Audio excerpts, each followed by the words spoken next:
নমস্কাৰ, মোৰ চেনেলটোলৈ স্বাগতম জনালোঁ। মহামানৱ মহাত্মা গান্ধীৰ ৩টা বন্দৰৰ কথা আমি সকলোৱে জানো। বেয়া নাচাবা, বেয়া নকবা, বেয়া নুশুনিবা। এতিয়া মই ক'ব বিচাৰিছোঁ বৰ্তমান অসমৰ ৩ ভণ্ড দেশপ্ৰেমিক প্ৰতিনিধি মহাপুৰুষৰ কথা। অখিল গগৈ, গৌৰৱ গগৈ, লুৰিণজ্যোতি গগৈ। অখিল গগৈ মিয়ানীক বুকুত সাৱটি লৈ চুমা খোৱা অন্ধপ্ৰেমিক। নামত জাতীয়তাবাদী আন্দোলন কৰি বহু নিৰীহ লোকক প্ৰলোভন দেখুৱাই প্ৰয়াত মুখ্যমন্ত্ৰী তৰুণ গগৈৰ চৰকাৰৰ দিনত আন্দোলনৰ নামত অসম গৌৰৱ শংকৰদেৱ কলাক্ষেত্ৰ ভাঙি লণ্ডভণ্ড কৰিছিল। দিছপুৰৰ ফুটপাথৰ ৰেলিং ভাঙিছিল আৰু এজন আন্দোলনকাৰীক দিছপুৰতেই গাত জুই লগাই হত্যা কৰা এজন অতি ভণ্ড দেশপ্ৰেমিক, যিয়ে অসম আৰু অসমীয়া জাতিক কেৱল প্ৰতাৰণা কৰি আহিছে আৰু বিদেশী প্ৰব্ৰজনকাৰী মিয়াৰ পক্ষ লৈ আহিছে। গৌৰৱ গগৈ মিয়াৰ সেনাপতি হৈ খিলঞ্জীয়া অসমীয়াৰ লগত এখন যুদ্ধ দিয়াৰ হুংকাৰ দিছে।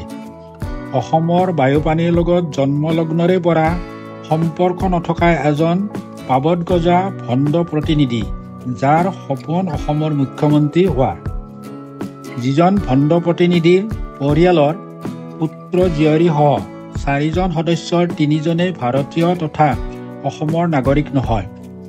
এই ভণ্ড প্ৰতিনিধিজনে অসমত মহিলা মাছ আৰু পুৰুষ মাছ বুলি অসমৰ মানুহক জ্ঞান দিছিল, যিজনৰ অসমৰ ভৌগোলিক, সামাজিক আৰু অসম বুৰঞ্জীৰ বিষয়ে একেবাৰে জ্ঞান নাই।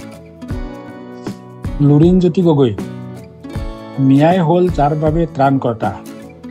এইজন ভণ্ড প্ৰতিনিধিয়ে কিয় পাহৰি গ'ল যে বিদেশী বহিষ্কাৰক লৈ সদৌ অসম ছাত্ৰ সন্থাৰ নেতৃত্বত আৰম্ভ কৰা আন্দোলনত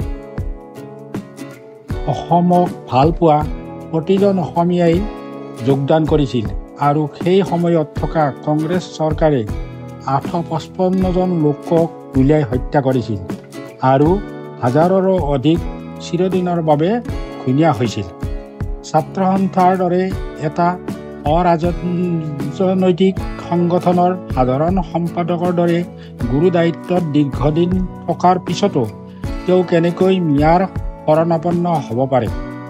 বৰ্তমান ৰাজনীতি কৰি নিজৰ লাভালাভৰ বাবে তেওঁ মিয়াৰ ওচৰত শৰণাপন্ন হৈ ছাত্ৰ সন্থাৰ জাতি মাটি ভেটি খিলঞ্জীয়াৰ বাবে কৰাৰ শ্লোগান পাহৰি গ'ল।